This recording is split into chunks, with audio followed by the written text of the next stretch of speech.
Amarah publik tak terbendung. Unjuk rasa berujung ricuh karena pejabat dan wakil rakyat tak menggubris suara publik. Presiden Prabowo turun tangan, memastikan keadaan kembali kondusif sambil memupuk lagi kepercayaan publik akan pemerintahannya. Apakah ini akan berhasil? Saya Tifal Solesa, saja ulasan Istana. Suara-suara kritis masih terus bergema mengingatkan pemerintah dan wakil rakyat menjawab tuntutan rakyat. Gelombang tuntutan masif disuarakan sejumlah sivitas akademika di sejumlah kampus, bermuara dari keprihatinan akan kondisi bangsa. Presiden Prabowo Subianto turun tangan menangani gejolak. Prabowo menjamin aspirasi publik ditampung sekaligus meminta percaya terhadap kerja pemerintahannya. Situasi seperti ini, saya menghimbau semua masyarakat untuk tenang, untuk percaya dengan pemerintah yang saya pimpin. Pemerintah yang saya pimpin akan berbuat yang terbaik untuk rakyat kita.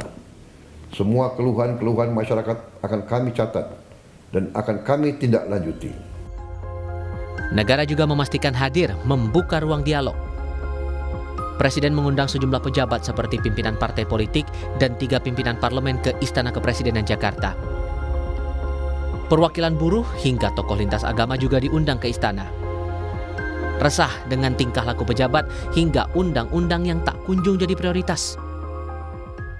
Presiden berjanji ruang demokrasi tetap terjaga dan beliau berjanji yang pertama, RUU perampasan aset segera dibahas dan juga RUU ketenagakerjaan yang diminta oleh buruh. Beliau minta kepada Ketua DPR untuk langsung segera dibahas oleh partai-partai dan setuju untuk segera dibahas. Kami bicara tentang pajak yang memberatkan rakyat, kami bicara tentang korupsi, kami bicara tentang kepongahan dan perilaku pejabat di ruang elit, flexing dan lain-lain. Kami bicara tentang kenaikan tunjangan DPR dan lain-lain. Presiden juga membuka pintu istana pada perwakilan mahasiswa yang diwakili Mensesnek pada Kamis 4 September. Bahwasanya 17+8 harus bisa diakomodir dan Pak Mendikti dan Pak Mensesnek pun mengiyakan untuk bisa mengakomodir setiap aspirasi yang sedang trending per hari ini gitu, 17+8 seperti itu. Wakil rakyat yang sejak awal unjuk rasa ditunggu suaranya membuka ruang dialog mendengar aspirasi perwakilan mahasiswa. Wakil Ketua DPR Sufmi Dasko Ahmad menjanjikan evaluasi menyeluruh. Kami dalam audiensi tadi juga sudah menyampaikan bahwa DPR juga dalam waktu yang singkat-singkatnya akan melakukan evaluasi menyeluruh baik terhadap tunjangan maupun keterbukaan kegiatan DPR, itu termasuk yang di dalam 17+8. Kini rakyat menanti sejauh mana pemerintah dan parlemen menjawab tuntutan dengan solusi, menjawab akar masalah. Kalau kita memberikan tugas kepada seorang karyawan, diberikan deadline, biasanya kan kita bisa melihat progresnya ya setidaknya. Kemudian deadline itu ya mungkin bisa kita update secara berkala. Tapi kalau misalnya memang arahnya sudah tidak ke sana, arahnya malah mundur, itu sudah merupakan bukti jelas atau jawaban dari pemerintah sebenarnya kan bahwa mereka tidak menafikan atau tidak merespon kepada tuntutan rakyat. Satu tuntutan yang paling mudah tercapai kalau kalian semua masih punya political will adalah bentuk tim investigasi independen untuk mengawal seluruh korban kekerasan aparat selama sepekan demonstrasi terakhir. Termasuk ada kawan-kawan kami yang sekarang dikriminalisasi paksa, Mas. Gelombang demonstran 25 hingga 31 Agustus lalu melahirkan 17+8 tuntutan rakyat. Total 17 tuntutan wajib dipenuhi dalam 1 minggu. Di antaranya bentuk tim investigasi independen kasus korban kekerasan dan pelanggaran HAM oleh aparat selama demonstrasi 28 hingga 30 Agustus. Hentikan keterlibatan TNI dalam pengamanan sipil, kembalikan TNI ke barak. Bebaskan seluruh demonstran yang ditahan dan pastikan tidak ada kriminalisasi demonstrasi. Sedangkan 8 tuntutan rakyat harus terlaksana 1 tahun ke depan.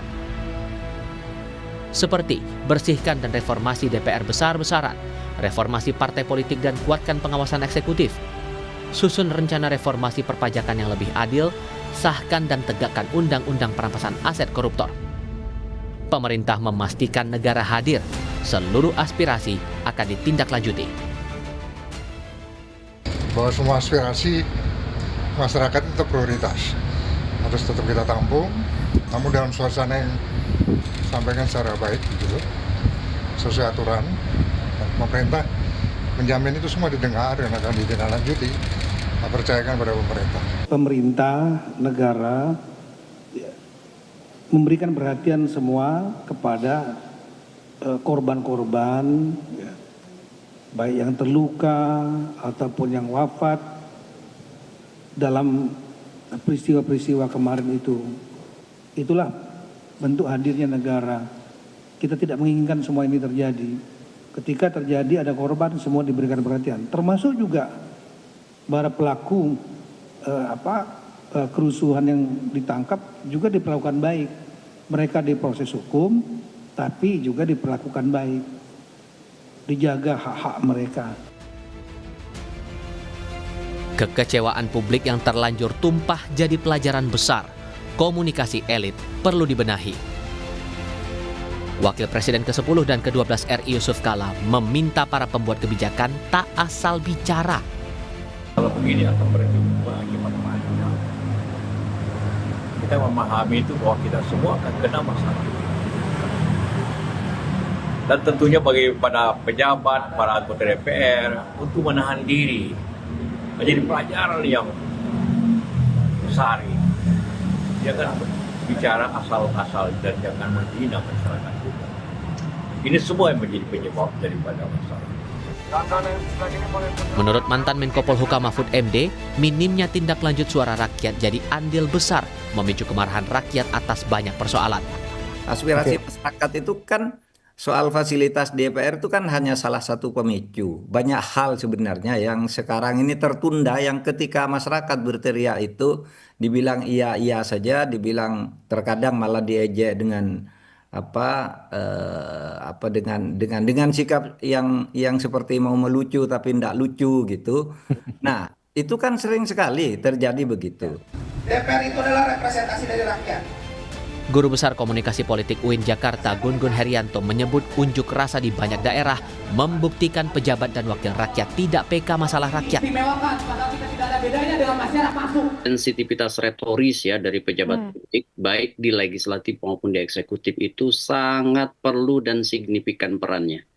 Ini kan ada basis persoalan mendasar Magister, yaitu soal ketidakadilan, ketidakpastian, ketidaknyamanan yang berlangsung di tengah masyarakat. Dan itu membentuk gap ya komunikasi. Dan itu kemudian seperti disiram ya oleh bensin, api yang membara itu dengan pernyataan yang menurut saya tidak sensitif sekaligus kehilangan logiknya. Tokoh lintas agama mengimbau para pejabat publik mawas diri. Mereka juga menyerukan damai dan merajut kembali persaudaraan. Jangan tercerai-berai. Kesimpulan saya ya para pemimpin di negeri ini ya mengaca lah gitu ya.